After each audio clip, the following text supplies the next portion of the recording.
반갑습니다.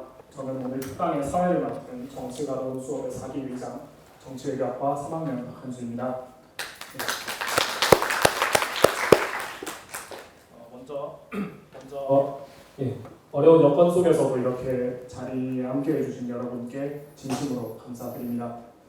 오늘 특강은 정치가론 수업의 일환으로 기획되었으며 또 정치가론 수강생뿐만 아니라 강우창 교수님의 여론과 정치 수업 수강생 그리고 참가 신청을 해주신 고려대학교의 교수님들 그리고 학생들을 비롯한 구성원 여러분들과 함께 하고 있습니다. 저희 정치가론 수업은 미래의 정치가를 꿈꾸는 학생들이 강의실에서 또 현장에서 배우고 실천하는 수업을 지향하고 있습니다. 이를 위해 오늘은 오세훈 전 시장님을 모셔서 한국 보수가 가야 할 길은 어디인지 또 그 길 위에서 정치가는 어떤 역할을 해야 하는지에 대해 듣는 시간을 가지고자 합니다. 본격적으로 강연을 시작하기에 앞서 먼저 저희 정치가론 수업의 지도 교수이신 박홍규 교수님의 인사 말씀을 청해 듣겠습니다. 박수로 환영해 주시기 바랍니다.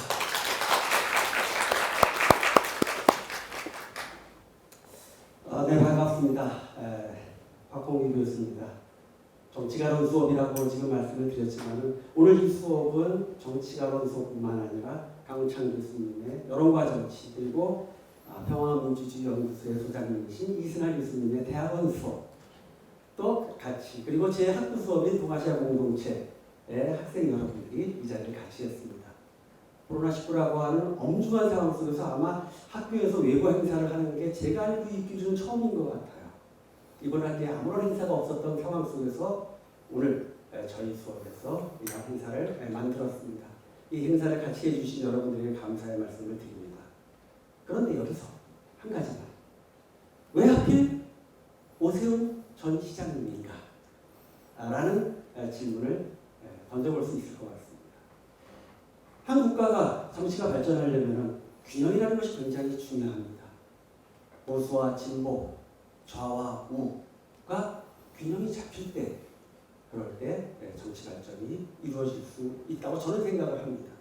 그러나 현재 한국의 상황은 일방적으로 기울어져 있는 상황입니다. 그런 상황 속에서 균형을 잡아줄 수 있는, 균형을 향해서 지향할 수 있는 그러한 여건을 만들 수 있는 분 중에 한 분이라고 생각을 해서 오세훈 시장님을 모셨습니다. 두 번째 이유가 있습니다.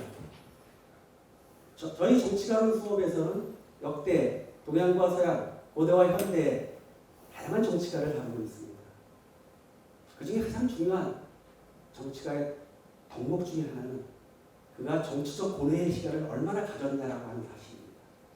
정치적 고뇌를 가지면서 성장한 정치야말로 정치의 현실 속에서 진정한 사회와 국가를 위해서 헌신할 수 있는 그 자양분을 얻을 수 있습니다. 제가 전공하고 있는 정도전 그 역시 중앙정계에서 물리쳐진 이후에 9년여의 세월을 유랑의 세월을 보냈습니다. 그 속에서 고뇌를 하고 조선의 미래, 고려의 미래가 무엇인지를 생각하는 그러한 시간을 보내고 나서는 진정한 의미의 정치가로서 성숙하고 성장할 수 있었습니다. 오늘 이 시간에는 오세훈 전 시장님을 모셔서 한국 정치 발전의 미래를 탐색해보는 시간 그리고 오세훈 시장님의 귀중한 경험을 듣는 그리고 장래 정치가로서 성장할 여러분들에게 깊은 자양을 남겨주시리라고 생각을 합니다. 자, 그러면 오세훈 시장님을 모시도록 하겠습니다. 큰 박수로 환영해 주시기 바랍니다.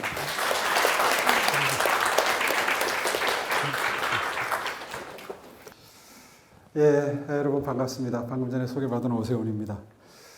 아이고 학교에 오랜만에 오니까 특히 본교 쪽엔 정말 오랜만에 온 셈인데 많이 변했어요. 그렇게 오랜만에 온 건 아니네. 작년에 저희가 제 79학번인데 입학 40주년 행사를 했습니다. 그래서 제가 전체 동기의 그 대표적 역으로 준비위원장을 맡아서 작년에 와서 당시는 이제 그 염재호 총장님 임기 말 아니구나. 결국 행사를 치를 때는 정직택 현 총장님 모시고 행사를 치르면서 여기 본교에 와서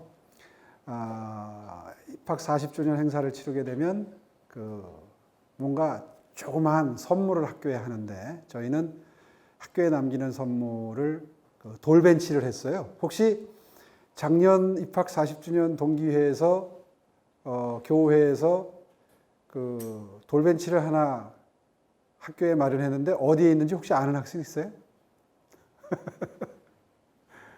아주 관심 있지 않으면 학교에 변화하는 모습에 아주 민감한 학생이 아니면 잘 알기 힘든 일일 텐데 본관 앞에 본관을 바라보고 좌측이죠.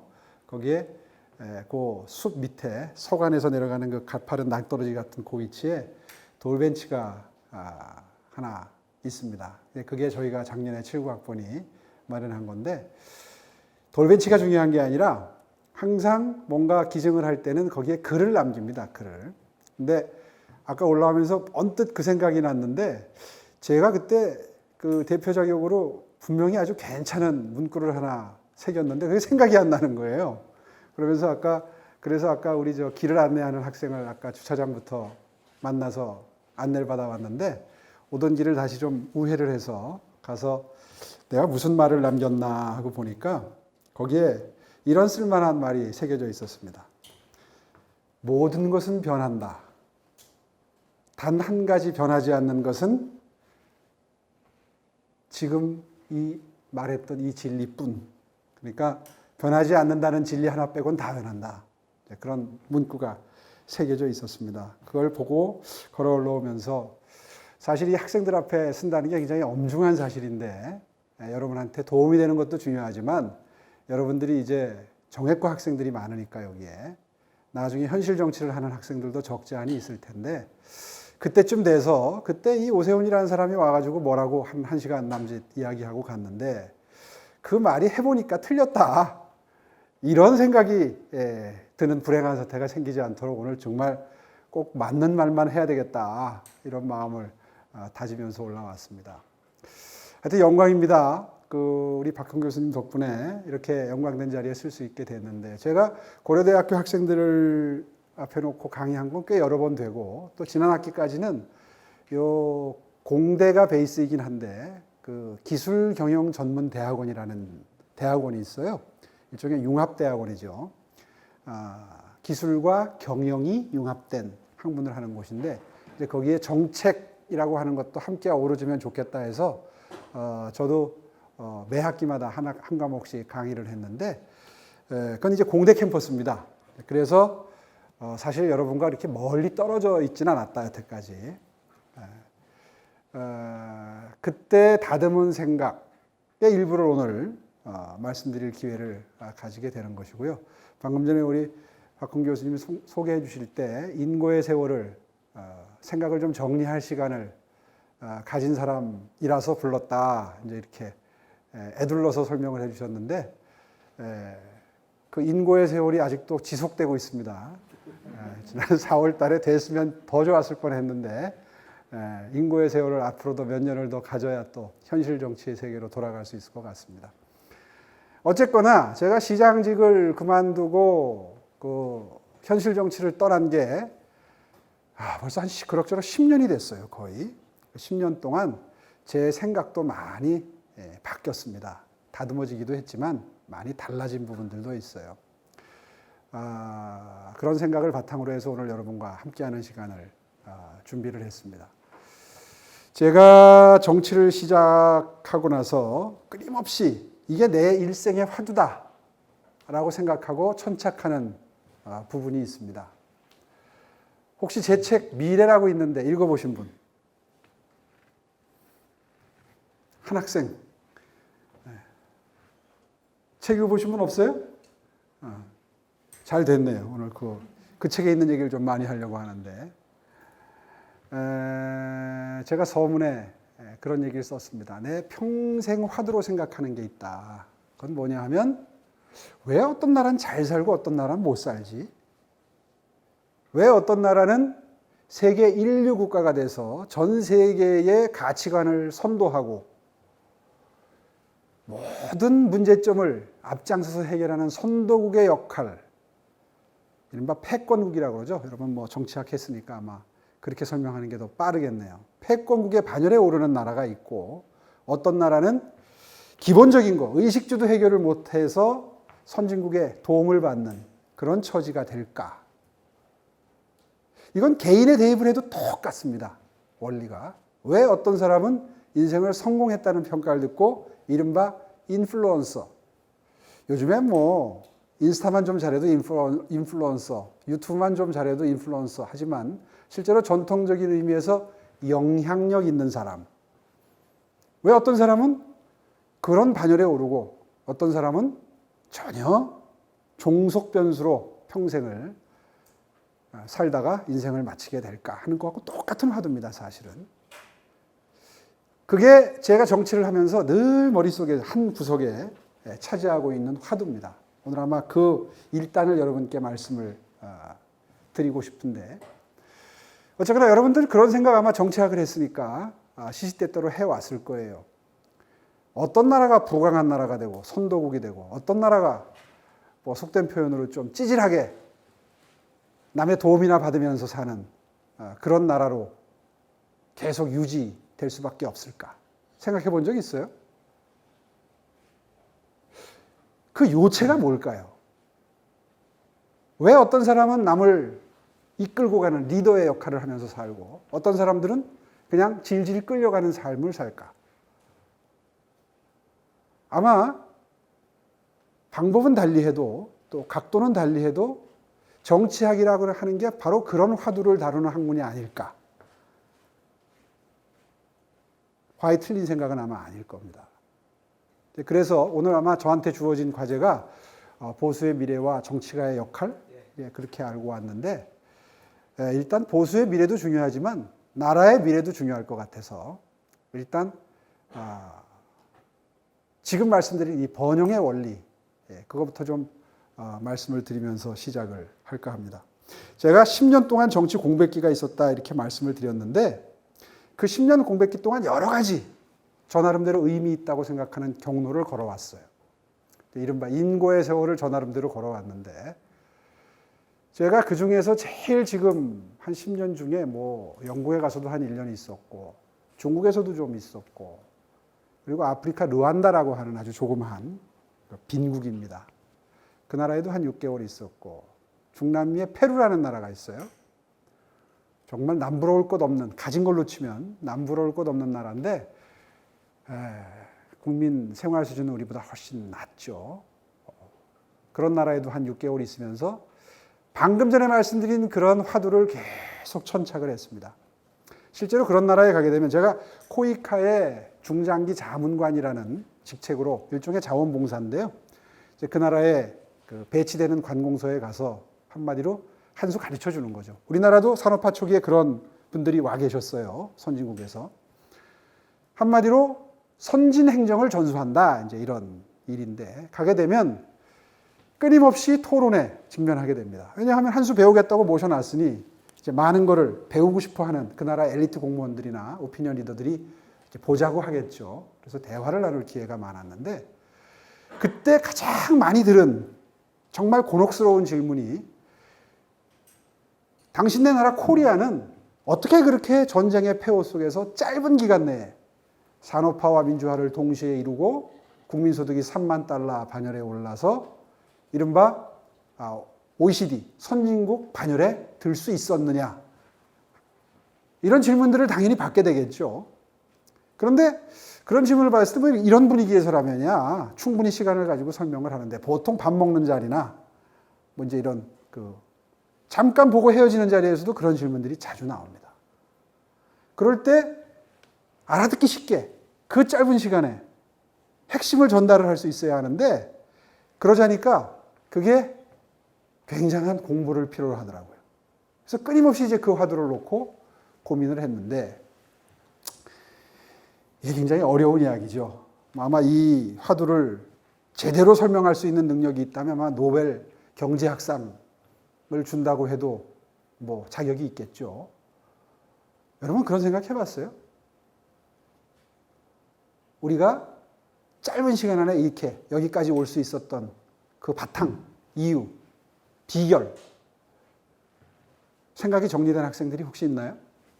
이겁니다 하고 한 단어로 얘기할 수 있는 학생 혹시 있어요? 저는 이거라고 생각합니다.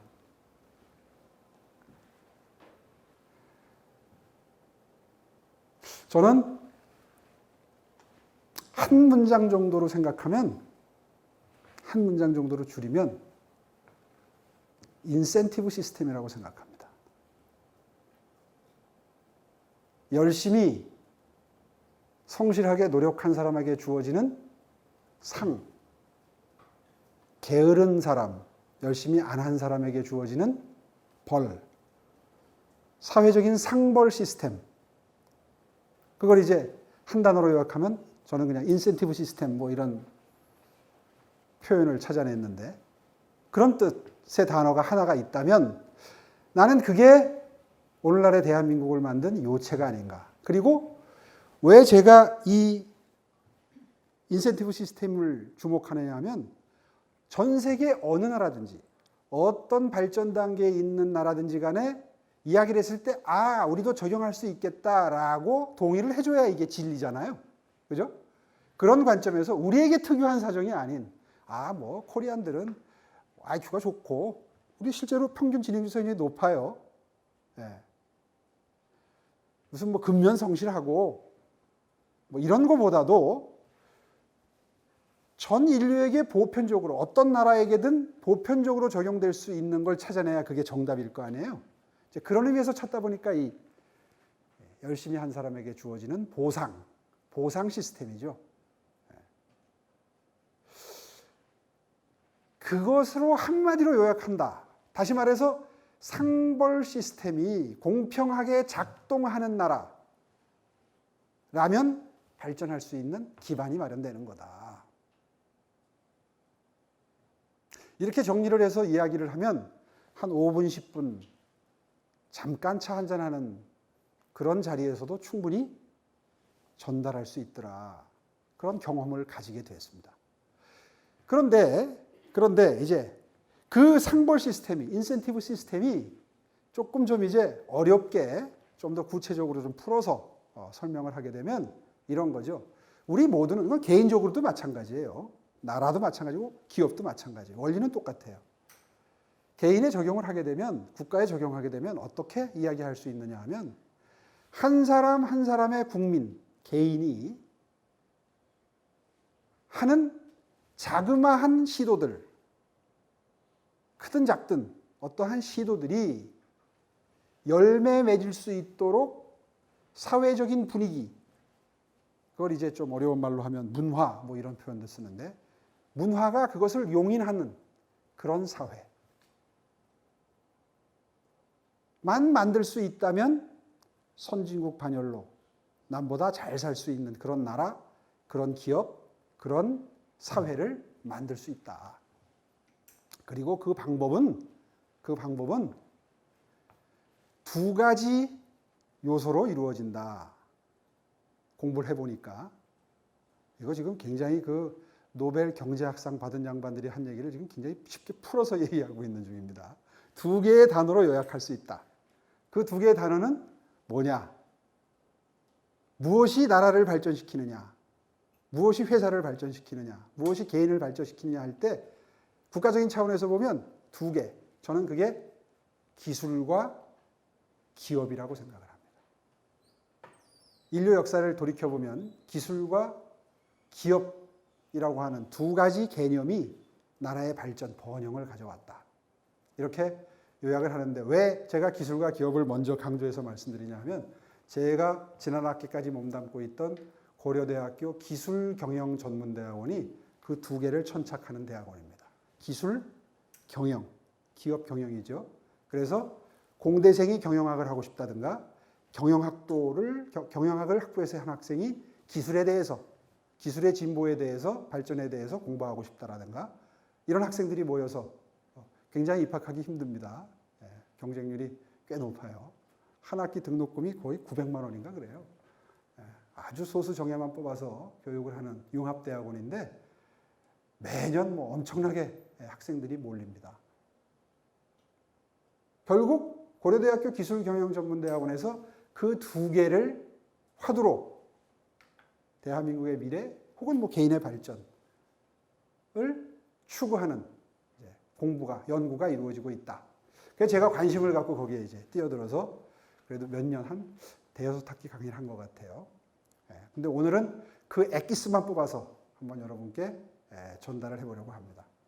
어쨌거나 이 인센티브 시스템, 보상 시스템이 작동을 하는데 기술과 기업이라는 두 개의 컨셉이 매우 중요한 기능을 하고, 그것이 작동하는 원리 중에 이제 나라를 발전시키는 원리 중에 뭐 우파도 있고 좌파도 있고, 여러분 이제 관심을 많이 가졌을 텐데 보수도 있고 진보도 있고 여러 가지 방법론을 각자 우리가 진짜 인간 사회를 주도하는 원리를, 진리를 우리가 가지고 있다 하는 양대 산맥이 있는 거죠.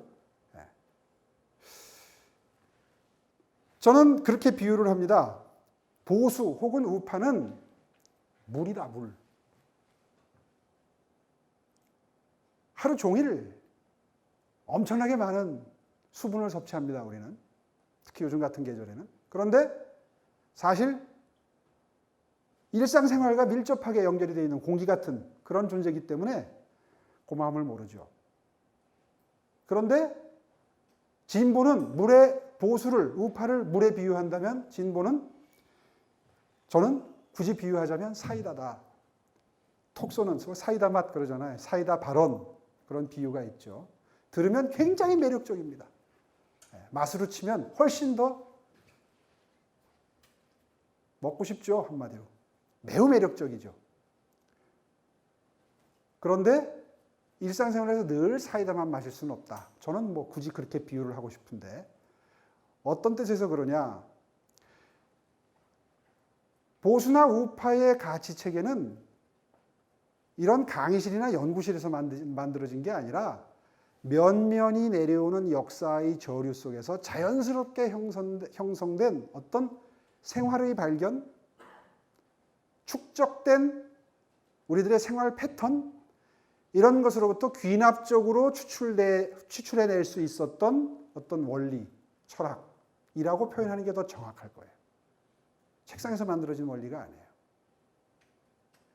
반면에 진보 혹은 좌파에 추구하는 바는 우리들의 이상, 머릿속에서 나온 것들이 더 강하다, 더 많다, 이렇게 설명드릴 수 있습니다.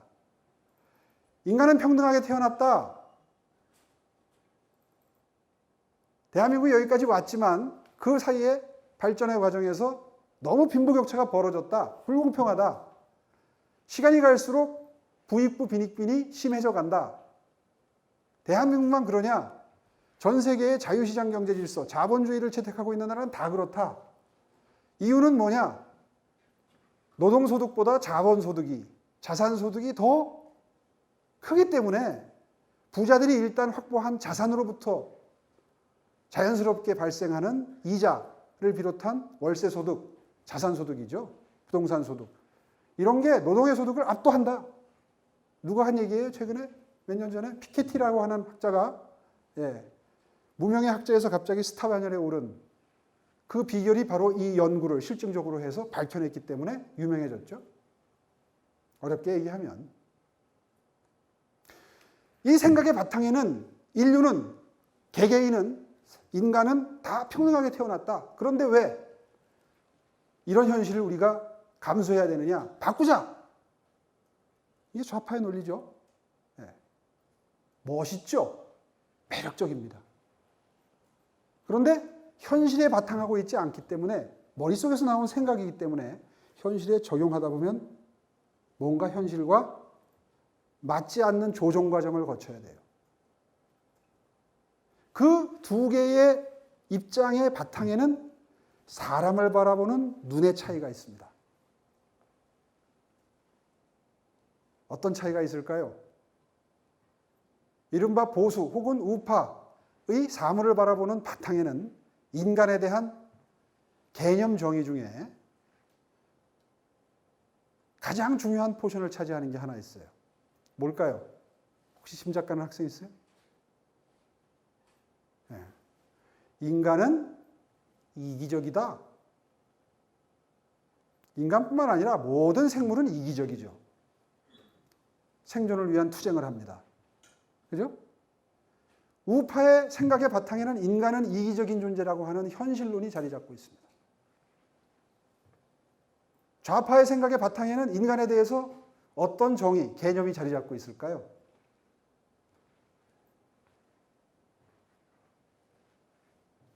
인간은 똑같이 대접받을 권리가 있다. 평등하다. 그러니까 인간이다. 동물과 다른 게. 그러니까 인간이다. 능력은 차이가 날지 모르지만 따뜻하게 공동체를 이루기 위해서 어쩔 수 없이 뒤처진 사람들을 보듬어야 한다. 함께 잘 살아야 한다. 공동체 의식이죠. 부익부 빈익빈 이거 안 된다. 바꿔야 한다. 이상주의죠. 멋지죠? 매력적이죠? 그런데 이건 당위론이죠. 그렇게 돼야 한다고. 아까 우파나 보수가 보는 인간은 당위론이 아니라 현실론이죠. 현실적으로 인간은 이기적이다.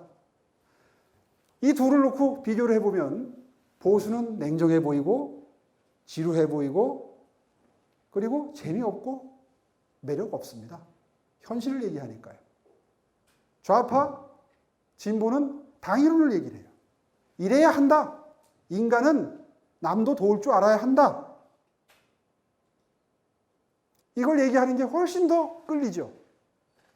그런데 그런 인간의 이상적인 면을 전제로 놓고 정책을 세우면 현실과 맞지 않는 괴리가 생기죠. 왜? 사실 본질은 인간은 이기적이기 때문에. 소득주 성장, 갑자기 현실 속으로 한번 들어가 볼까요? 최저임금을 올려서 같이 먹고 살자. 어려운 사람들 돈 더 주자. 기업하는 사람들 좀 더 희생해라. 올렸죠? 가파르게 올렸죠? 그러니까 어떤 일이 벌어졌어요? 경제 현장에서는 아르바이트생을 3명 쓰던 예를 들어서 24시간 편의점에서 아르바이트생을 2명으로 줄여요. 올라간 임금을 감당하기 위해서는 2명으로 줄일 수밖에 없어요. 내가 가져가는 몫을 지키기 위해서 경영하는 사람 입장에서 보면 일자리는 줄어들었죠. 일자리를 지켜낼 수 있었던 알바생들은 높은 임금을 받아서 좋아요. 그런데 일자리를 잃은 알바생들도 분명히 있을 거예요. 그러니까 방금 전에 설명드린 게 극명하게 바로 차이가 나죠. 현실로 나타나죠. 자, 이런 이해관계를 어떻게 조정할 것이냐가 이제 정치가의 역할이 될 것 같습니다. 그래서 지금부터 설명드리는 번영의 원리를 한번 지켜보면 우리가 역사로부터 뭔가를 배울 수 있을 것도 같다 하는 생각을 해서 준비를 했습니다. 이 강연 내용은 사실은 한 2시간 반짜리 강연 내용, 한 3시간 걸리는 내용입니다. 그 버전 중에 일부 서론 부분을 땄습니다. 제가 저술한 이 미래라는 책의 서론 부분만 슬라이드로 준비를 했습니다. 일단 보면 이 이제 책 이름이 이래서 미래라고 지금 되어 있는 거고요. 방금 전에 말씀드린 것처럼 번영의 원리를 한번 보자 이거예요. 보는데 어떻게 볼 거냐 하면 역사로부터 배울 겁니다. 인류의 역사.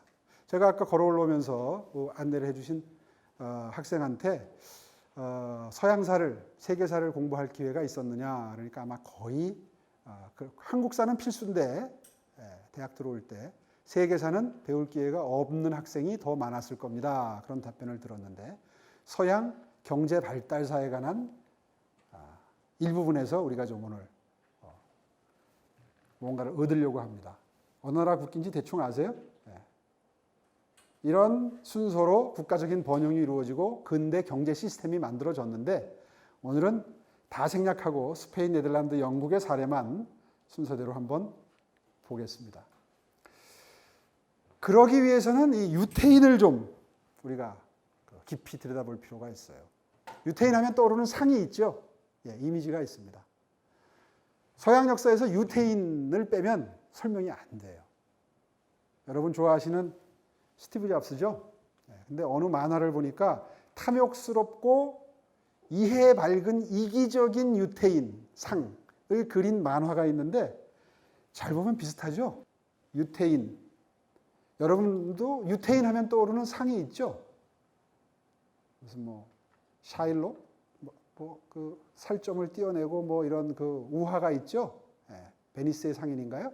거기에 등장하는 유태인의 그 돈놀이해서 쉽게 얘기하면 먹고 사는 탐욕스러운 유태인, 그 상이 아마 떠오를 텐데 왜 서양사에서는 그 수많은 민족이 명멸하는데 유태인이 그렇게 주도적인 역할을 해왔을까? 처음에 이탈리아 반도로부터 이 근대 자본주의의 역사가 시작이 됐다면 너무 초기 형태라 그건 생략을 하고 스페인부터 좀 보겠습니다. 스페인이 16세기에 지금으로 치면 미국 같은 존재였습니다. 패권국이죠. 이 나라가 전 세계에 많은 영토를 지배를 하기 시작했고 그리고 이 나라가 룰을 만들면 그게 전 세계를 지배하는 룰입니다. 패권국가의 개념은 그런 거죠. 게임의 룰을 만들어요. 내가 농구를 하겠다 그러면 농구를 하는 겁니다. 어느 날 야, 농구가 내가 좀 마음에 안 든다. 축구를 하겠다 그러면 하루아침에 발을 쓰는 축구로 바뀌는 거예요. 그게 패권국의 개념이죠. 게임의 룰을 좌지우지할 수 있는 존재입니다. 당시에 스페인이 그랬습니다. 그렇게 된 비결은 여러분들도 아시겠지만 전 세계 배로 누비면서 귀한 물건들을 구해다가 유럽에 공급하면서 팔아서 막대한 부를 축적한 거죠. 한마디로 해양 기술의 발달이었습니다. 항해 기술의 발달. 아까 기술과 기업이라고 제가 말씀을 드렸죠. 당시에는 하늘을 쳐다보고 동서남북을 가늠하고 어느 방향으로 가고 어떻게 배를 만들어야 풍랑에서 살아남을 수 있고 기술이죠. 그 항해술의 발달에 힘입어서 스페인이 강대국이 됩니다. 이 스페인이 어떻게 설명을 해야 되나요? 엄청난 부를 축적을 했는데 부를 축적하면서 이른바 레콩키스타라고 해서 당시의 스페인 영토내에는 이슬람까지를 함께 포용해서 종교적으로 양립했었는데 이 여왕이 어느 날 이제 부강한 나라가 되고 보니까 생각이 달라진 거죠. 이슬람을 전부 축출하기 시작합니다. 그게 레콩키스타인데 그때 그 최전성기의 스페인의 700만 인구 중에 한 7% 정도가 유태인이었다고 그래요. 유태인들이 왜 그 나라의 발전을 주도하는 중추적인 역할을 할 수밖에 없었느냐 하면 이제 이런 요소들이 있었다는 거죠. 여러분, 이 시대 직전이 중세죠. 중세의 대부분의 중세의 이른바 지금으로 치자면 시민들, 뭐 당신은 노예 상태에 있었다고 그러잖아요. 그 사람들이 문맹입니다. 문맹. 성경을 가질 수 없는, 교리를 공부하려면 성당에 가서 그 말로 지식을 전수받던 그런 시절이었던 거죠. 그 시절에 유태인들은 모세오경, 성경의 5가지 중에 하나를 처음에 시작되는 부분을 다 외워야 된다. 돈을 계산할 줄 알아. 숫자에 밝았다. 교육을 받았다는 얘기죠. 간단하게 얘기하면 이제 그런 비결이 유태인이 유태인인 이유인데 이사벨 여왕이 1480년에 톨로노 칙령, 그 다음에 알함브로 칙령 이런 것들을 연차적으로 내놓으면서 유태인들을 내쫓기 시작합니다. 이제 부자 될 만큼 됐으니까 그 과정에서 중추적인 역할을 했던 유태인들이 눈에 가시처럼 걸리적거리기 시작한 거죠. 그래서 여기 보시는 것처럼 아까 한 50만 명 정도 되는 유태인 중에 이 정도의 숫자가 도망을 가거나 죽거나 희생을 당합니다. 실제로 목표는 그들이 가진 재산을 빼앗는 거죠. 종교적인 이유를 들어서. 그래서 그 막강하던 국력이 기울기 시작하면서 당시의 상업이나 금융, 징세 업무를 배웠기 때문에 가능했던 유태인들이 그 중추적인 역할을 했는데 이 사람들이 한꺼번에 죽거나 추방당하거나 어떤 형태로든 사회적인 활동을 더 이상 할 수 없게 됨으로써 기둥이 무너져 내리기 시작한 거죠. 스페인 경제. 그래서 지금 보시는 이런 경로로 대탈출을 시도합니다. 살기 위해서 도망간 거죠. 위쪽으로 올라간 사람들은 보시는 것처럼 영국이나 네덜란드 쪽으로 올라갔을 거고, 지중해 안쪽으로, 내해 쪽으로 탈출을 한 사람들은 이제 뭐 그리스나 이탈리아 반도, 그 다음에 이스라엘 같은 중동까지 또 아프리카 북부 쪽으로 흩어져 갔겠죠. 이렇게 해서 스페인은 그 전성기를 스스로 자해행위를 통해서 마감하게 됩니다. 물론 여러 가지 사회 경제적인 원인이 있었지만 대표적인 가장 중요한 원인을 찾자면 이랬었다는 거죠. 내버려 두었으면 그 나라 안에서 누릴 수 있었던 이것을 유태인을 쫓아냄으로써 스스로 그 무형자산을 내쫓아버린 거죠. 참 미련한 역사적인 결정 중에 하나였는데 어쨌든 그렇게 해서 네덜란드의 시대가 열리게 됩니다. 저희는 어렸을 때 중학교, 고등학교 때 세계사를 배울 때 네덜란드가 패권국이었던 역사에 대해서 잘 공부를 못했어요. 그때만 하더라도 뭐 스페인, 영국 이렇게 넘어갔었는데 나중에 공부를 좀 제대로 해보니까 네덜란드가 들어있더라고요. 그런데 물론 이때 이 네덜란드는 오늘날 여러분이 보는 네덜란드가 아닙니다. 지금 이제 굉장히 영토도 축소가 됐고 국력도 많이 기울었죠. 이때 네덜란드는 영토도 그 근처에 꽤 넓었고 지금의 독일 영토까지를 지배하는 꽤 넓은 의미에서의 그런 영토를 가지고 있었고 국력도 매우 막강했습니다. 어느 정도였느냐? 보시는 것처럼 당시에는 해양에서 바다에서 모든 부가 창출이 될 때였는데 약 2만 척 정도의 전 유럽의 대형 범선 중에 80%인 16,000척이 네덜란드 국적이었다. 그러면 짐작이 가시죠. 그 국력이 어느 정도였는지. 지금으로 치면 역시 미국으로 비견될 수 있을 겁니다. 미국보다 더하죠. 뭐 부의 편제가. 그런데 이 네덜란드에서 이제 근대 그 자유시장 경제 질서의 모든 근본적인 시스템이 개발되기 시작합니다. 누구에 의해서? 유태인들에 의해서. 수리에 밟고 치부에 밟고 행정 영역에서 밟고 경영의 영역에서도 매우 뛰어난 유태인들의 머리에 의해서 이런 시스템들이 개발이 됩니다. 화폐, 은행, 회사, 드디어 이제 회사가 나왔습니다. 아까 기술과 기업이 부를 창출하는 원천이다 말씀을 드렸는데 기업이라고 하는 시스템이 네덜란드에서 발명됩니다. 어떤 형태로 처음에 만들어졌을까요? 바다로 나가서 귀한 물건들을 사다가 팔아서 부를 만들어내는데 이게 굉장히 모험적이에요. 하이 리스크 하이 리턴이에요. 옛날에 과학기술이 발전되지 않았을 때 거친 바다로 나가서 살아 돌아오는 확률이 매우 적었다.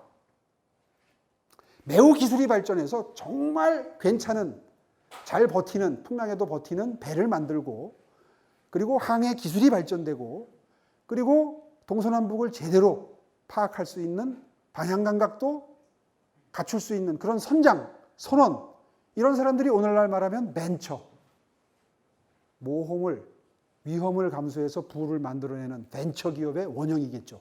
당시의 사회 전반적인 사정에 비추어 보면. 그런데 이게 너무 태풍을 만나거나 또 큰 위험 요소가 해적이었어요. 해적을 만나면 아주 그냥 투자한 게 전부 물거품이 되는 거예요. 그래서 발명해낸 시스템이 벤처 시스템, 지금으로 말하면 위험을 분산시키는 겁니다. 어떻게? 선장, 물주가 있겠고 전주가 있겠고 선장이 있겠고 선원이 있겠고 이 사람들이 전부 한 덩어리가 돼서 뭉쳐서 제대로 한번 모험을 성공을 하면 갔다 오면 일확천금을 하는 겁니다. 그런데 배가 10척이 떠나면 처음에는 8척, 7척이 풍랑을 만나거나 해적 때문에 물거품처럼 사라져요. 어떻게 해야 되겠어요? 위험을 분산해야 되겠죠. 그래서 이 사람들이 이렇게 노동력이나 투자 금액을 분산 투자를 해서 각자 나누어서 투자를 해서 생기는 이익을 나눠 갖는 것으로 위험도 분산하고 이익도 분배를 하는 시스템. 그게 최초의 회사 시스템인 거죠. 이걸 만들어낸 거예요. 영리하죠. 네덜란드에서 이게 이제 발전하기 시작합니다. 그래서 상업의 세계에서는 가장 중요한 신뢰와 신용이라고 하는 가치가 네덜란드에서는 가장 중요한 사회 가치, 문화적인 가치로 등장을 하게 되고 밑에서 보는 오늘날의 관점에서 보면 상식처럼 되어 있는 기업 문화에서는 상식처럼 되어 있는 이런 여러 가지 시스템들이 만들어지기 시작합니다. 이렇게 해서 네덜란드가 이제 패권국이 되는데 그때 운 좋게도 이 네덜란드의 학문과 발전상을 그대로 수입한 나라가 있었어요. 어디죠? 일본이었습니다. 그래서 일본 역사를 공부한 학생들은 알죠. 난학이라고 합니다. 네덜란드의 학문. 이게 처음으로 메이지 유신을 통해서 일본에서 꽃을 피우기 시작하면서 일본이 아시아에서 최초로 근대 국가로 발돋움하는 바탕을 전수해줬다, 네덜란드가. 어쨌거나 그런 네덜란드를 깨부수고 그 다음 패권국으로 등장하는 나라가 영국이었습니다. 뭐 여러 가지 사회 경제적인 배경이 있으니까 전쟁 이야기나 이런 건 오늘 다 생략하고 이제 경제사적인 면에 초점을 맞추어서 보자면 크로멜이라고 하는 사람이 있죠. 들어는 봤죠, 크로멜. 명예혁명, 청교도 혁명 하는 걸 이미 다 아마 들어는 보셨을 텐데 어쨌든 이 청교도 혁명을 성공시키는 과정에서 유태인들의 금전적인 실질적인 도움이 있었고 그걸 감사하게 여긴 크로멜이 유태인들에게 이런 기회를 줍니다. 네덜란드에서 성공적으로 부를 축적한 유태인들도 영국으로 옮겨올 수 있도록 해줘서 자연스럽게 그 부의 이전과 함께 시스템도 수입을 하게 되고 그래서 영국이 장차 산업혁명을 성공시키는 바탕을 유태인들이 가져온 시스템에 의해서 만들기 시작합니다. 그렇게 해서 지금 보시는 것처럼 전 시장 시절에 영국에 가서 런던 시장을 만났는데 시장이 둘이에요. 시티 오브 런던이라고 우리로 치면 명동 같은 한가운데 시장이 따로 있더라고요. 명예직이더라고요. 근데 그분들이 대부분 유태인 후손들입니다. 그러니까 금융 시장을 따로 특별히 인정해주는 그게 역사적인 연원을 보니까 런던 시티에서 연유했더라고요. 어쨌거나 유태인들에게 마음 놓고 경제활동을 할 수 있는 물리적인 공간을 제공을 합니다. 이렇게 해서 유태인들이 여기서 네덜란드에서 발전시켰던 이 자본주의 시장경제 질서를 꽃피울 수 있는 바탕을 영국에서 마련할 수 있게 되고 그 저력으로 영국이 그 다음부터 뜀박질을 시작을 하게 됩니다. 이렇게요. 우리는 이제 산업혁명 이전과 이후로 나누죠. 서양의 경제사를. 여기에서 엄청난 변화가 일어나면서 오늘날의 서양의 모습이 됐는데 이제 이걸 현대적인 모습으로 좀 바꾸면 뭐 이렇게 표현을 바꿀 수 있겠습니다. 어쨌거나 이렇게 간략하게 서양 경제사, 경제 발전사를 요약해서 봤는데 그 한가운데에 유태인이 가지고 있는 생각이 있었다. 생각.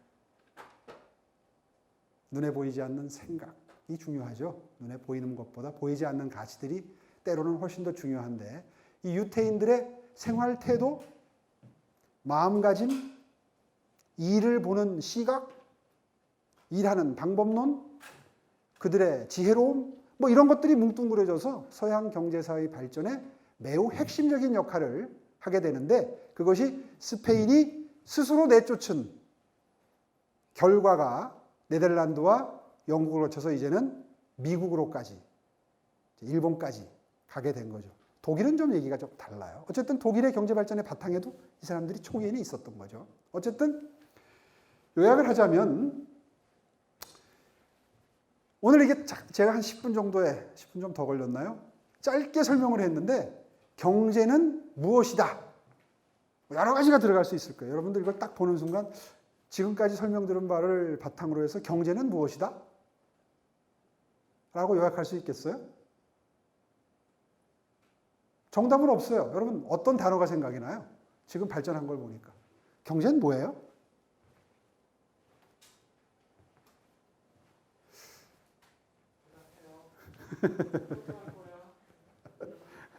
경제는 저는 현실이라고 생각합니다. 현실. 조금 격떨어지죠? 여러분 생각했던 단어, 고상한 단어가 아니죠? 현실의 축적을 지금 보신 겁니다. 현실이 어떻게 변화해왔는가 여러분 보셨어요. 한 10분 정도. 결국 번영, 패권국가의 역사에서의 번영이라고 하는 것은 경제력으로부터 나왔는데 아까 말씀드린 기술, 기업 이런 게 바탕이 됐는데 그것들은 결국 현실적으로 역사적으로 존재해 왔던 것들이에요. 무슨 고상한 가치가 아니었어요. 경제는 현실입니다. 그런데 그 국가가 부강한 나라냐 아니냐는 결국 그 현실적인 힘에 의해서 좌우됩니다. 고상한 가치에 의해서 좌우되는 게 아니었어요. 그리고 제가 강조하고 싶은 것은 바로 이겁니다. 경제는 현실인데 여기에 이상이 들어가게 되면 그게 이제 종교적인 이상일 수도 있고 정치적인 이상일 수도 있고 어떤 이념적인 이상일 수도 있어요. 이게 들어가게 되면 경제가 골치 아파지는 거예요. 왜?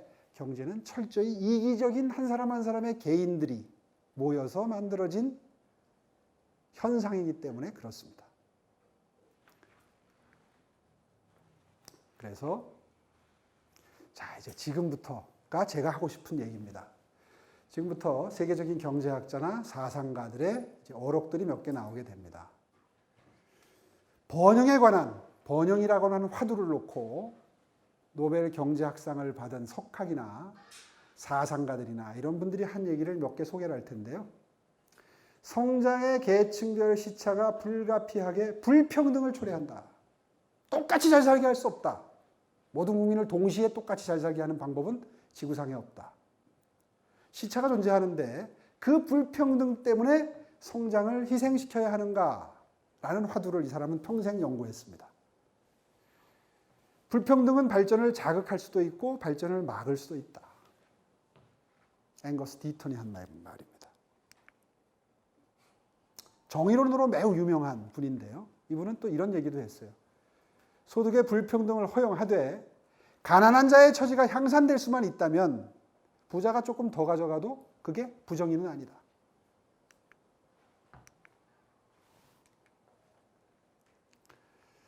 데런 에스모글루하고 제임스 로빈슨이 공저한 왜 국가는 실패하는가라는 책에서 사회의 모든 구성원이 자신의 재능과 창의성을 최대한 발휘하면서 생산적인 활동에 적극적으로 종사하도록 인센티브 구조가, 아까 제가 이 표현을 좀 빌렸었는데요. 작동하는 사회와 그렇지 않은 사회, 그걸 이제 지대추구 사회라고 합니다. 학자들은. 있는 거 나눠 먹는 사회는 확실히 발전의 정도가, 번영의 정도가 다를 수밖에 없다.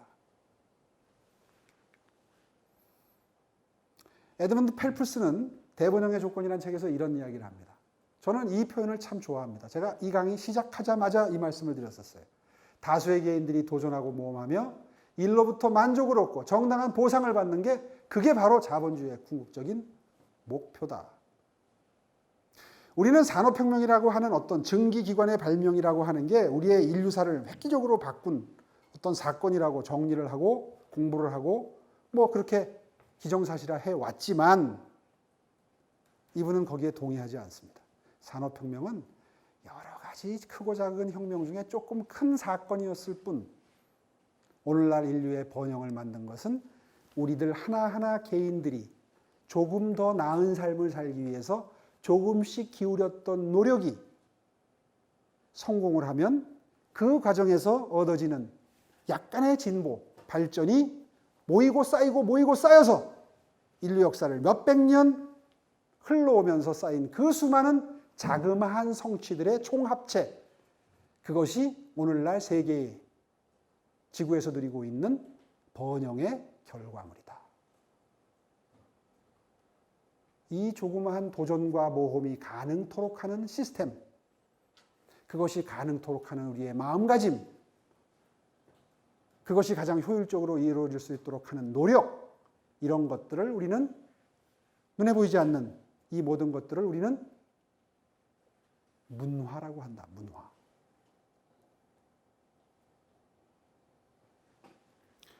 문화자본론. 아마 정치학을 했으니까 사회학 쪽도 뭐 공부를 좀 했을 것 같은데 문화자본론 같은 컨셉이 여기에서 등장을 합니다. 문화가 웬 자본이야? 문화라는 건 워낙 다의적으로 쓰이기 때문에 여러 가지 의미로 쓰이기 때문에 오해가 있을 수 있는데요. 어쨌든 그 눈에 보이지 않는 총체적인 그 시스템, 그것이 부를 만들어내는 원리이고 이것을 제대로 체화해서 구사할 수 있는 나라, 회사, 개인이 항상 인플루언서가 된다. 주도적인 입장에 올라서게 된다. 이게 이분들의 요약입니다. 요약. 그리고 그것을 가능케 하는 시스템 중에 진보라는 게 있고 보수라는 게 있다. 우파라는 게 있고 좌파라는 게 있다. 둘 다 기여한다. 이것이 서로 영향을 주고받으면서 역사는 발전해 가는 것이다. 정반합의 원리에 의해서. 인간은 이상적인 존재이기 때문에 의식주만 해결하면 사는 동물과 같은 수준의 그런 삶에는 만족할 수가 없다. 의식주가 해결되고 나면 여러분 무슨 욕구 5단계설 이런 거 있잖아요. 왜? 매슬로우의 5단계설 이런 걸 보면 처음에는 본능이 중요하죠. 의식주. 안전이 중요하죠. 조금 올라가면 명예가 중요해지고 조금 올라가면 영성의 단계로 올라가면 이제 의미가 완전히 삶의 의미가 달라지죠. 그 과정에서 인간은 이상적인 존재이기 때문에 끊임없이 좌파가 핵심의 개념으로 놓는 그 무엇인가를 추구해 가는데 그것이 좌충우돌하는 과정에서 성공하기도 하고 실패하기도 하면서 우리의 삶을 지금까지 이끌어왔다. 인류의 역사를 이끌어왔다. 그래서 쉽게 얘기하면 보수와 진보가 양 날개가 건강하게 건전하게 작동할 수 있는 나라, 사회가 앞을 향해서 끊임없이 나아갈 수 있는 것이다. 이제 이렇게 흔히들 얘기하죠. 어쨌거나 오늘 마지막 슬라이드인데요. 그래서 미래로 가는, 제가 이 미래라는 책의 부제가 미래로 가는 세계의 창 이렇게 붙였습니다. 세계의 창을 통해서 미래를 볼 수 있다. 첫째는 북핵 개발 이후의 한반도. 모든 게 달라집니다. 안보 상황, 외교 상황, 국방 이거 다 달라져요.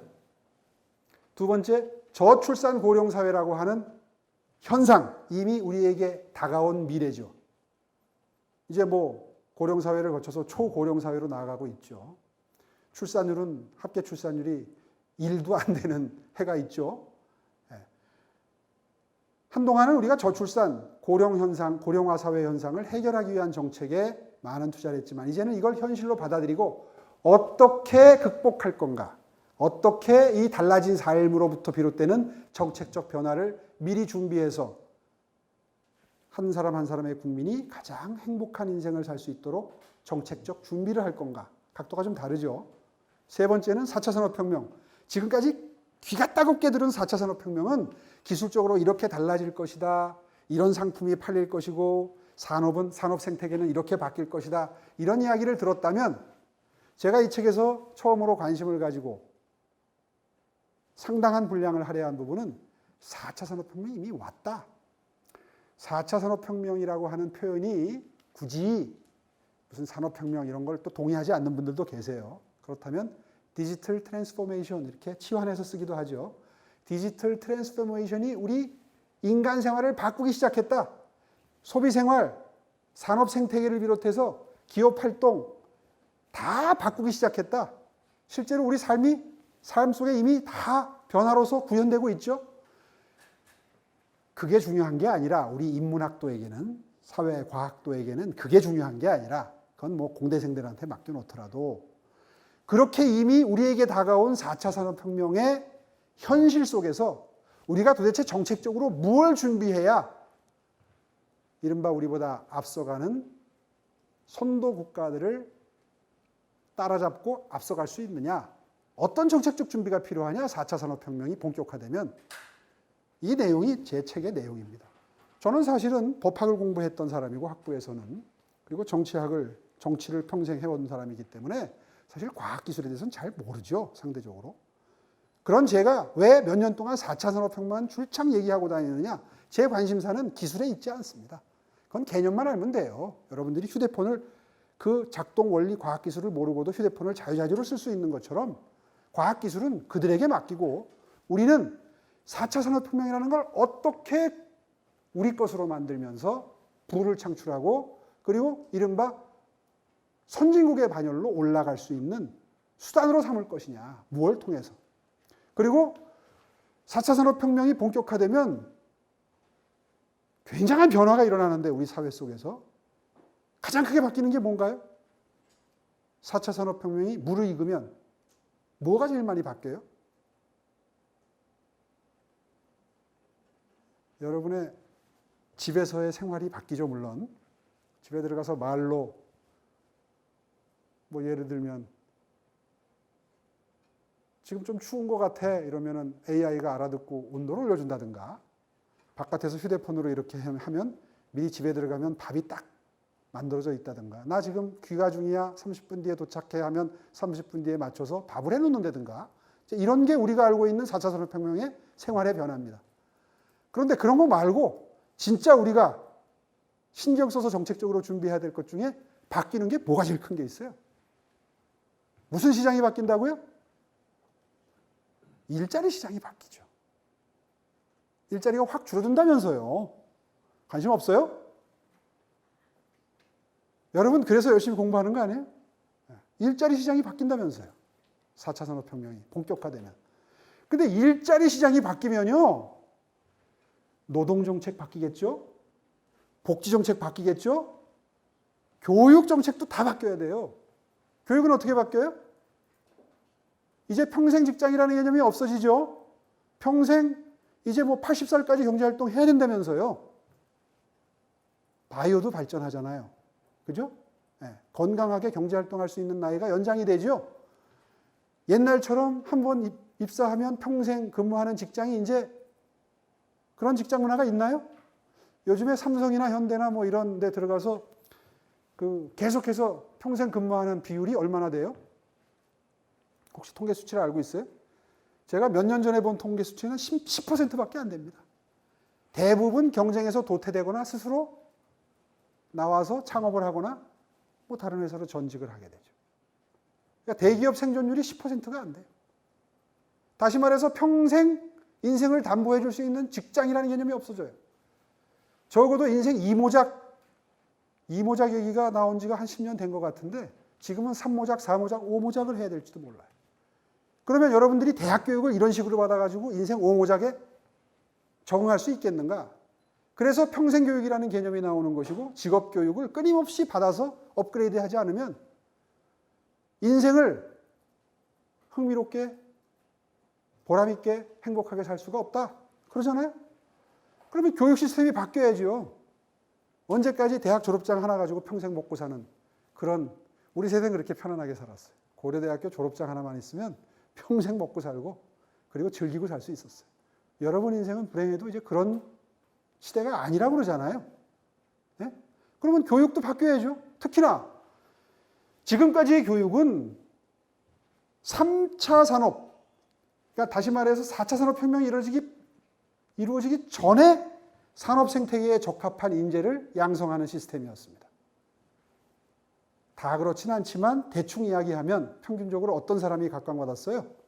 시키는 일 잘하고 성실하고 근면성실이라고 그러죠. 예. 노력하고 이런 인재상이 지금까지 산업화 시대에 각광받던 필요한 국가적인 인재상이었다면 4차 산업혁명 이후에는 어떤 인재상이라고요? 지금까지 들었잖아요. 여러 강의를 통해서 어떤 인재가 필요하다고 그래요? 앞으로 창의적인 인재, 그렇죠? 예. 협업하는 인재, 로봇이 잘 처리해낼 수 있는 단순 반복적인 업무는 잘하는 사람이 인재가 아니죠, 이제 더 이상. 그건 로봇한테 맡기면 돼요. 인공지능한테 맡기면 돼요. 인재상이 달라졌죠? 그러니까 창의적이고 협업 잘하고 그리고 즐길 줄도 알면서 뭐 그런 사람들. 인재상이 달라졌는데 교육은 똑같이 한다? 멍청한 짓이죠. 그래서 교육개혁이 필요한데 4차 산업혁명으로 승부하겠다는 대한민국에서 교육개혁 얘기가 나옵니까? 나오고 있습니까? 미국도 독일도 영국도 일본도 다 시작했어요. 교육개혁을. 이른바 아이비 교육이라고 해서 창의적인 인재를 만들어내고 다른 사람과 협조할 줄 알고 심지어는 AI와 협조할 줄도 알고 그런 새로운 인재상. 교육개혁 없이 어떻게 하나요? 교육 콘텐츠와 시스템을 그대로 두고 다른 인재를 만들어낸다? 가능해요? 안 하고 있죠, 지금. 해야 됩니다, 이거. 박근혜 정부쯤에 시작을 했어야 되는 일인데 얼떨결에 임기를 마무리했고 문재인 정부 들어서 저는 4차 산업혁명으로 승부한다고 해서 교육개혁 할 줄 알았어요. 들어본 적 있어요? 지금 정권 후반기에 접어들었는데 겨우해야 수능 시스템을 뭐 바꾸니 뭘 조금 배점을 올리니 낮추니 정시 모집을 늘리니 이러고 있죠 지금. 제 관점에서 보면 한심한 거죠. 노동개혁 하고 있나요? 근대적인 의미에서의 산업사회에서의 노동조합은 이익 집단입니다. 이익을 지키기 위한 집단이에요. 대표적인 기득권 세력이죠. 노조에 가입한 사람들을 보호하기 위한 시스템 아닙니까? 본질이, 개념이. 여러분의 이해관계가 맞습니까? 여러분의 일자리 창출과 개념이 맞아요? 그들은 이미 취업한 사람들입니다. 호도하는 경우도 있어요. 마치 비정규직도 보호하려고 노력하는 것처럼 앞으로 취업하려는 사람을 보호하려는 것처럼 얘기는 합니다. 본질을 봐야죠. 말한다고 다 믿을 수는 없는 거죠. 노동조합의 본질은 이미 취업에 성공한 그분들을 지키기 위한, 이익을 지키기 위한 존재입니다. 개념이 그렇잖아요. 그분들이 여러분의 이해관계를 대변하기를 바라는 건 연목구호죠. 노동개혁 해야 됩니다. 특히 일자리가 대량으로 없어져요. 물론 저는 이 책을 이제 심도 있게 보시면 알겠지만 일자리는 사라지지만은 않습니다. 다시 생겨요 또. 그래서 언젠가는 롱텀 베이스로 보면 사라진 만큼 혹은 그 이상 생긴다고 전 봐요. 그 자세한 이유는 여기다 설명을 해놨습니다. 그런데 오늘 그 얘기를 다 할 수는 없는 거고 어쨌든 그 일자리 시장의 대혼돈, 일자리가 사라지고 새로운 일자리가 생기는 과정에 여러분들은 사회생활을 시작합니다. 여러분 한참 경제활동을 해야 될 30대, 40대에는 그 혼란기입니다. 따라서 그 준비를 지금 정부가 해줘야 되는 거예요. 그래서 노동윤리부터 시작해서 노동법제, 노동개혁이 필요한데 하고 있나요? 한다는 얘기 들어보셨어요? 못해요. 안 하기도 하지만 못해요. 왜? 노조원들의 표를 가장 많이 받아서 탄생한 정권입니다. 민주노총. 그 힘이 센 민노총 정권이라고 그럴 정도로 힘이 센 민노총의 시대가 열리고 있어요. 어떻게 개혁을 하겠어요? 정권의 기반인데. 복지 대개혁을 한다는 얘기 들어보셨습니까? 4차 산업혁명 본격화에 대비한 복지 대개혁. 준비한다는 얘기 들어보셨습니까? 최근에 그 비슷한 얘기를 들었어요. 전국민 고용보험제도를 도입하겠다. 도입하겠다고 안 하더라고요. 문재인 대통령 표현에 의하면 전국민 고용보험의 기초를 놓겠다 이런 표현을 쓰더라고요. 2년 내에 하겠다는 뜻은 절대 아니에요. 그러니까 기초를 놓겠다. 필요성을 인정하는 것 같아요. 최근 시작된 기본소득 논쟁. 저는 이제 그 중에서 또 안심소득 이런 주장을 시작을 했는데 본격화되고 있는 4차 산업혁명 시대에 가장 키포인트를 짚자면 바로 그 논쟁이라고 저는 생각을 합니다. 그래서 이제 기본소득, 안심소득 논의를 시작을 했는데 다행히 이제 조금 여론화가 되기 시작했어요. 이제 초입입니다. 본격적인 토론이 됐든 논쟁이 됐든 시작이 되겠죠. 이게 일자리가 대량으로 없어지는 현 시점에서 가장 필요한 정책적 선택이라고 생각을 해서 그 논쟁에 뛰어든 겁니다. 여러분들은 어떤 정보를 가지고 계시는지 모르겠어요. 어쨌든 어떤 정보를 가지고 계시는지 모르겠어요. 어쨌든 교육, 복지, 노동이 정책적인 용어로 보면 따로따로 떨어져 있는 것 같지만 다 한 묶음입니다. 요체는 4차 산업혁명의 본격적 진전에 따른 사회 변화, 거기에 맞춘 정책의 변화, 어떻게 선도해 갈 것인가 하는 고민, 이것을 담고 있는 것인데 거기에 더해서 하나가 더 생겼어요. 저 네모 안에 뭐가 들어가요? 다 아는 건데 뭐가 들어가요? 뭐가 들어가야 될 것 같아요? 네? 누가? 예. 그래요. 맞아요. 팬데믹. 코로나19로부터 비롯된 팬데믹이 이 세계를 다 합한 것보다 더 큰 변화를 만들어낼 수 있다라고 전문가들은 얘기하기 시작했습니다. 우리가 서양사를 공부하면 산업혁명 이전과 이후로 나누는 것처럼 팬데믹 이전과 이후로 나눌 정도로 달라진다는 게 오피니언 리더들의 한결같은 진단이죠. 팬데믹은 간단히 이야기하면 이왕에 시작된 4차 산업혁명의 진전 속도를 빠르게 한다? 늦춘다? 매우 빠르게 촉진한다. 매우 빠르게.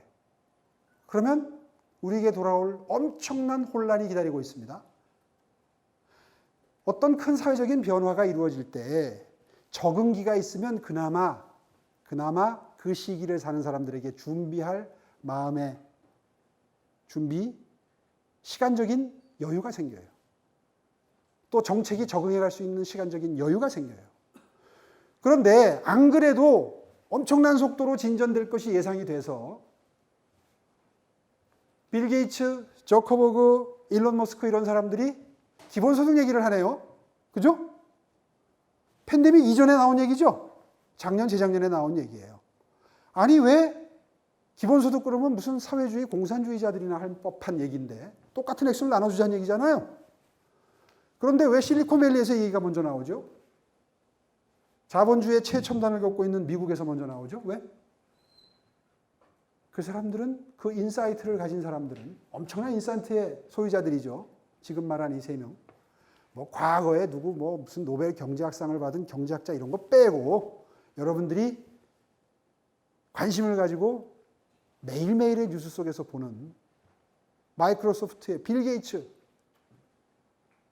페이스북의 마크 저커버그, 요즘에 진짜 많이 그 뉴스를 장식하대요. 테슬라, 일론 머스크 이런 사람들이 왜 갑자기 기본소득 얘기를 하냐 이거예요. 왜? 정치가들도 아닌데. 처음에 좀 우습게 생각했어요. 저도. 아이고 뭐 단면만을 보고 하는 얘기려니 했는데 들여다보니까 이게 아니에요.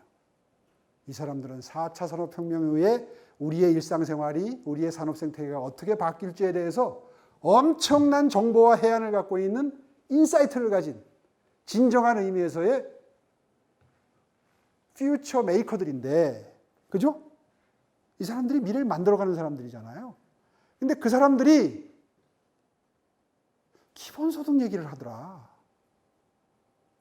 그래서 들여다보니까 아하, 일자리의 대량 감소를 최소한 대격변을, 일자리 시장의 대격변을 예측하고 그것이 곧 다가올 미래다, 근미래다 라고 하는 사실을 느끼면서 절실하게 내놓은 해결책이, 절박한 마음으로 내놓은 해결책이 기본소득이었다. 근데 위아래 소득계층과 무관하게 똑같은 액수를 도와주자고 하는, 지원하자고 하는 그 바탕에는 이 사람들의 이런 고민이 있는 거더라고요.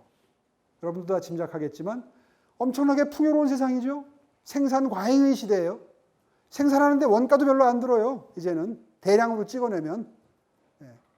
거기서 개성과 멋을 조금 포기하면, 남들이 쓰는 물건 똑같이 쓴다고 하면 여러분 입고 있는 이 여름 티 같은 거는 원가가 한 1,000원이면 충분히 만들어요. 싸게 생산해요, 옷도. 그렇잖아요. 의식주를 해결할 수 있는 그 여러 가지 필요한 것들이 싸요. 엄청난 물건들이 쏟아져 나오는데 이걸 살 돈이 없어. 왜? 일자리를 잃어버릴 테니까. 경제는 선순환 구조에서 악순환으로 들어가면 대책이 없죠. 엄청나게 많은 물건을 생산해냈는데 이걸 살 사람이 없어. 지금까지 직장생활, 봉급생활에서 100명이 썼는데 50명이 일자리를 잃어서 50명만 쓸 수 있어. 그러면 생산해낸 그 많은 물건들은 전부 창고로, 쓰레기장으로 가야 된다 이거예요. 걱정하는 거예요, 이 사람들이.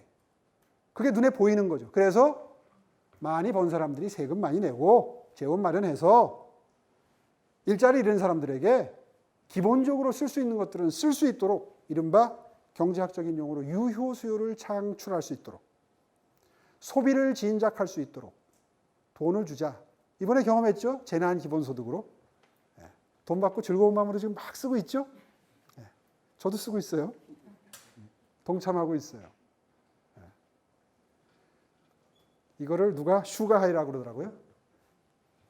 설탕 먹고 지금 해롱해롱 되고 있는 거예요. 슈가하이. 매우 기분이 좋은 상태예요. 설탕 먹고, 단 거 먹고. 누가 그러죠? 팬데믹의 영향은 야구로 치면 이제 1회 말이다. 엄청난 대량 실업 사태가 기다리고 있습니다. 그걸 우리는 시스템으로 막고 있는 거예요. 그동안에 축적된 부로 막고 있는 거예요.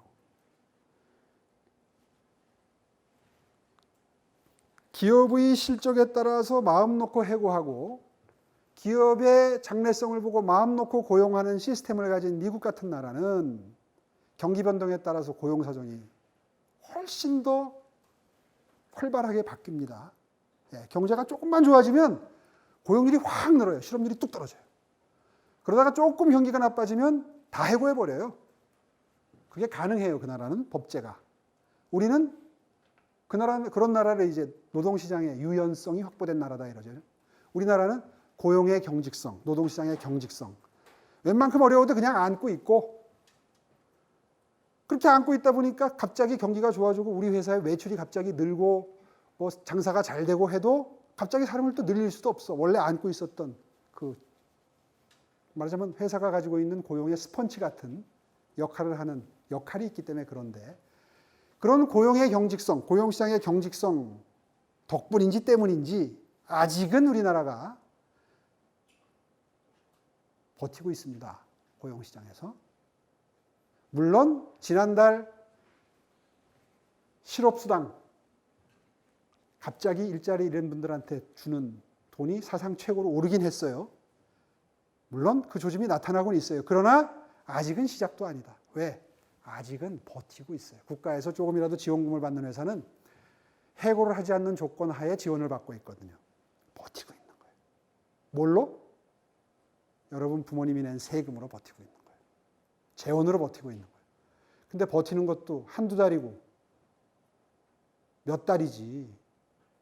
회사가 망하게 생기면 내보낼 수밖에 더 있습니까? 회사 문 닫는 수밖에 없죠. 팔리질 않는데?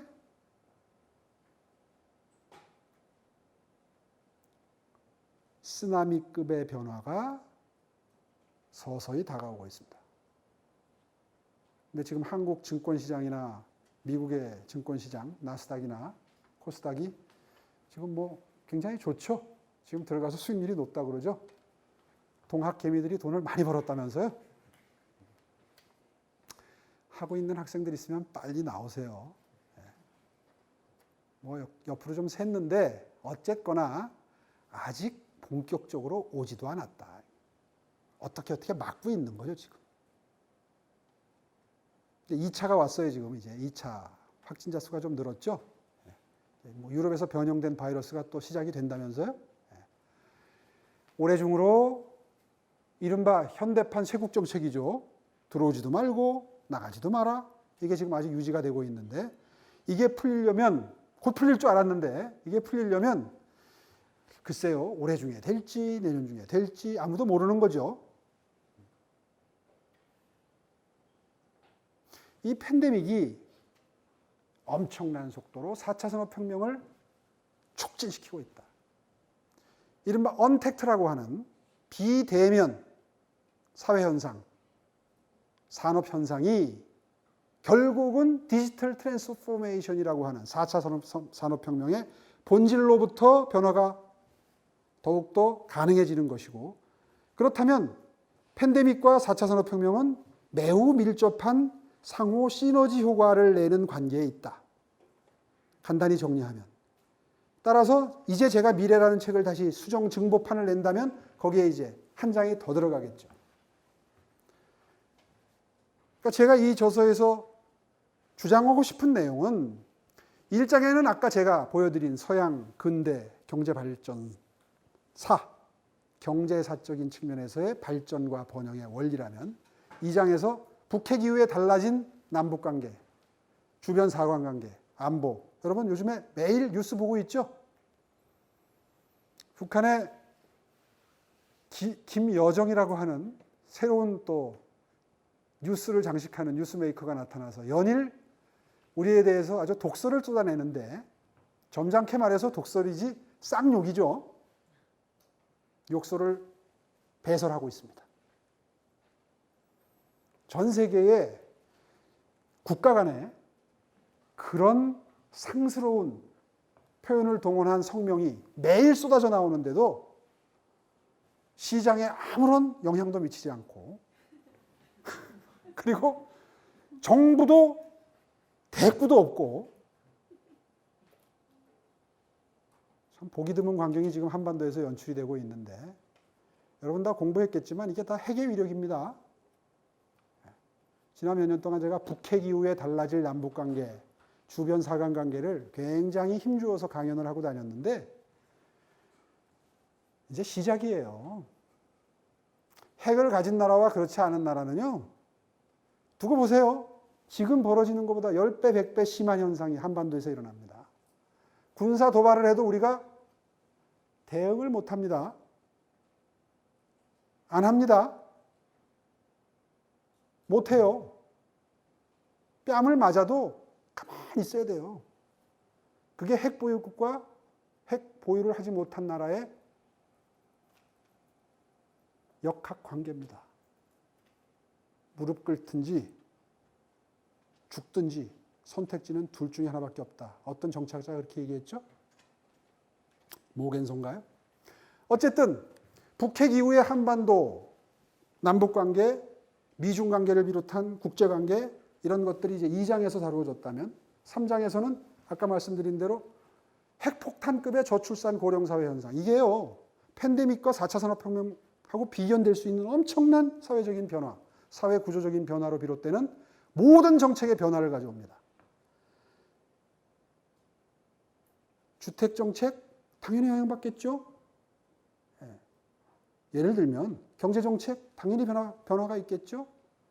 어떤 업종이 돈을 벌고 어떤 업종이 앞으로 망할 것인가 이걸 보면 알아요. 기업하는 사람들은 이거 꼭 공부해야 되는 겁니다.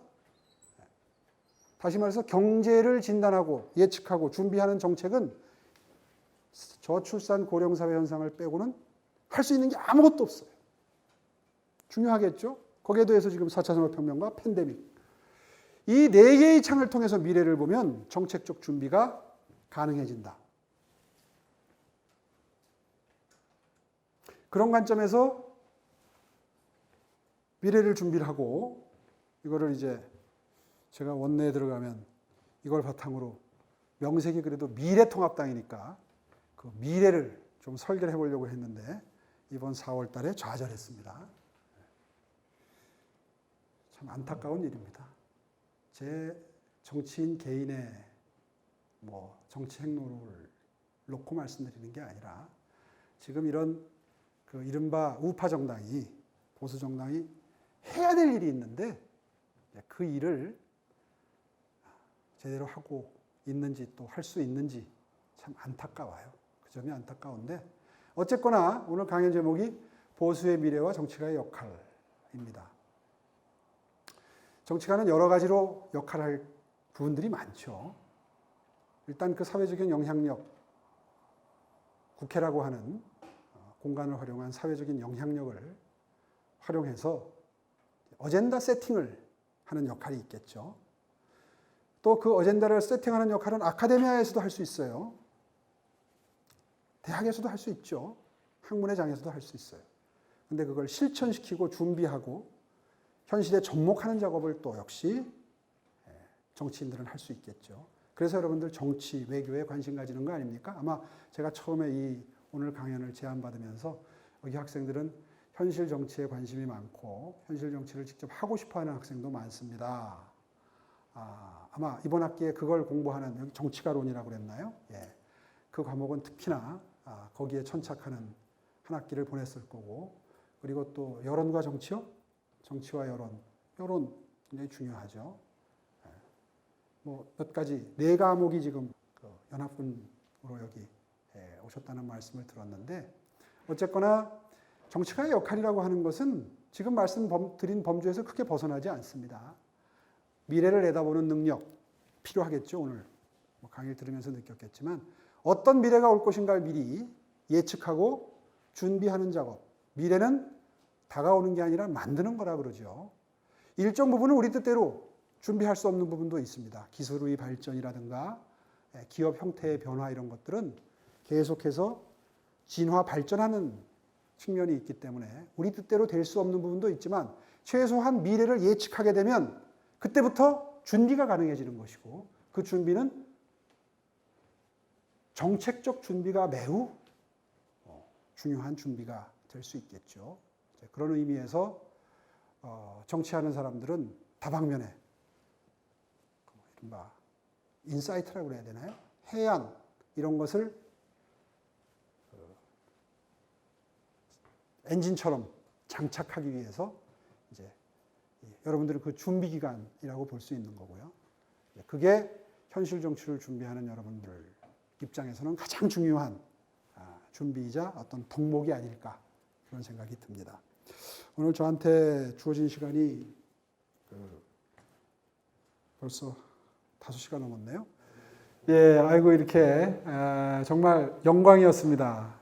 이 언택트의 시대에 한 강연장에서 강의실에서 이렇게 많은 학생들을 앞에 놓고 제가 커뮤니케이션 할 수 있는 아주 소중한 기회를 주셨어요.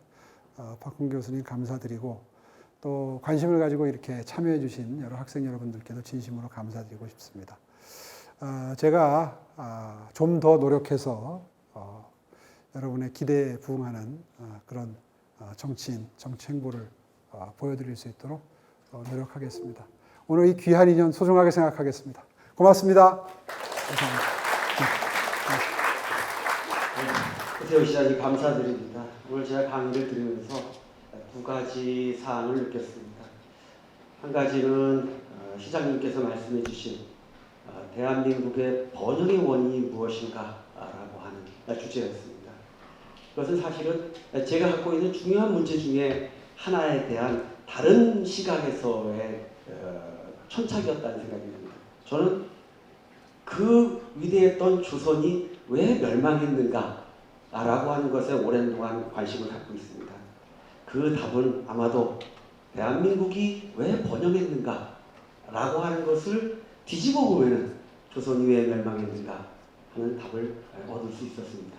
이 강의를 통해서 고 시장님께는 그 답을 얻을 수 있는 좋은 계기를 얻었다라는 그런 감사의 말씀을 드리고 한 가지 정정사항을 말씀드리도록 하겠습니다. 고 시장님께서 대한민국에 정치가를 양성하고 충원하는 제도가 없다라는 말씀은 오류라는 말씀을 드리고 싶습니다. 저의 수업이 정치가론입니다.